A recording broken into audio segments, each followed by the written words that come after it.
Hey gang, Dr. G, Imaginarium, Mental Health Monday time. So what I'm going to be talking about in the next few videos, which you can view in order or out of order, doesn't make any difference, is about addictions and how to protect yourself from them. And if you're struggling with an addiction, if you're struggling with prevention of relapse, you're going to want to listen to this. Now, this is all based on an article that it was curated by the American Board of Psychiatry and Neurology by Stephen Melemis. Link will be in the description. You can go check it out yourself. It's free to view. It's a fantastic article, but I want to go through it here in bite-sized chunks for you on Mental Health Monday segments so you can get a handle on it. It's really helpful, and I think it'll be really useful for anyone who's fighting an addiction.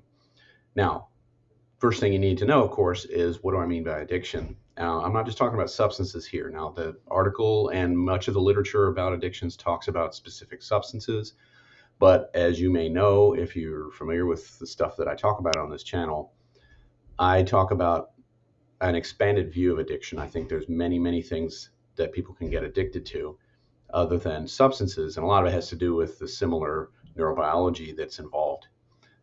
There are all sorts of addictions. So, first principle that I want to get into right now is that relapse, we often think of relapse as happening as a sudden event.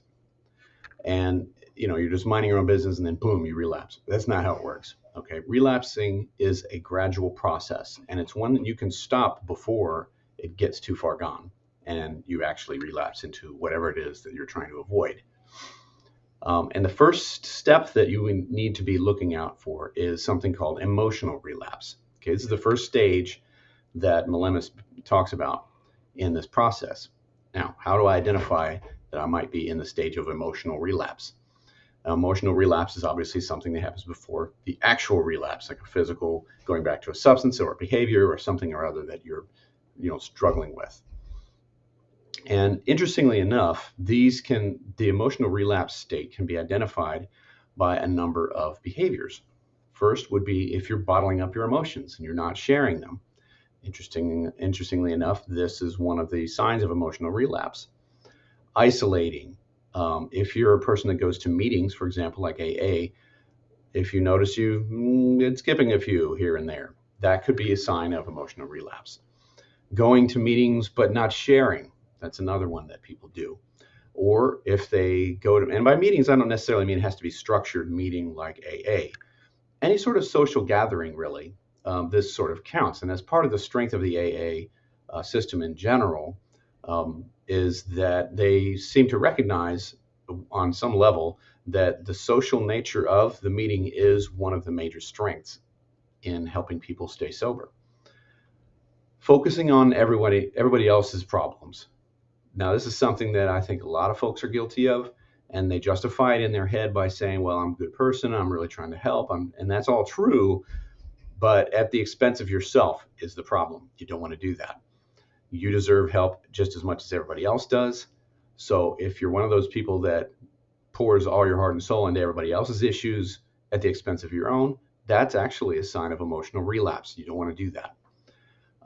Poor eating and poor sleeping habits. If you're getting out of the habit, if you're getting out of healthy habits with respect to food and sleep, that can be a sign of emotional relapse. It could be a sign that you're drifting towards an actual relapse. Okay. So, what are some signs to look for? Signs of poor self-care are kind of the underlying essence of these various things that I'm talking about here. The article talks about an acronym, HALT, referring to hungry, angry, lonely, tired. If you're having all those things, it's important to, again, as we talked about in the previous video, symptoms can be signs. Symptoms should be viewed as signs so that you're not missing the messages that your body is trying to tell you. If you're having these symptoms, if you're hungry a lot, if you're like stress eating, if you're just irritable and angry, if you're noticing you're feeling lonely, if you're just super tired, those are not symptoms that are just there to torture you. They're there as signs that something is in need of rectifying. There's a need that's not being filled. Something ain't right, and you got to work on it. So, what is the answer to this? One of the answers is self-care. Now, self-care means physical and emotional self-care. Take care of your food and sleep needs. Be kind to yourself.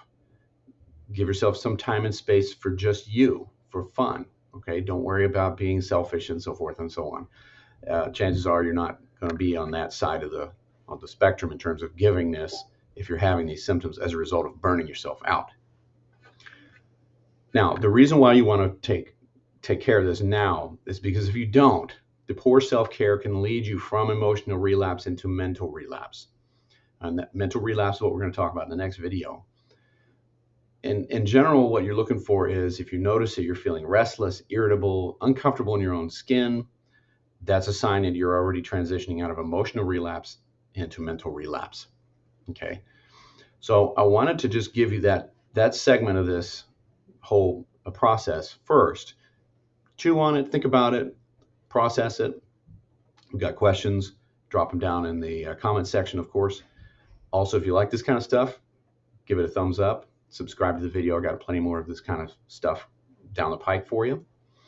I also have Mysteries of the Psyche, and I've got Myth and Culture, a video series that I do right here as well in the Imaginarium. And also, one last thing before I sign off here, the cover for my fantasy novel, King of the Forgotten Darkness, will be available for me to share with you later on this month. So I'm real excited to share that with you guys. So stay tuned for that. Go check out Goodwyn.com and get on the newsletter for more updates and exclusive content over there. And until next time, I'll see you on the next Mental Health Mondays.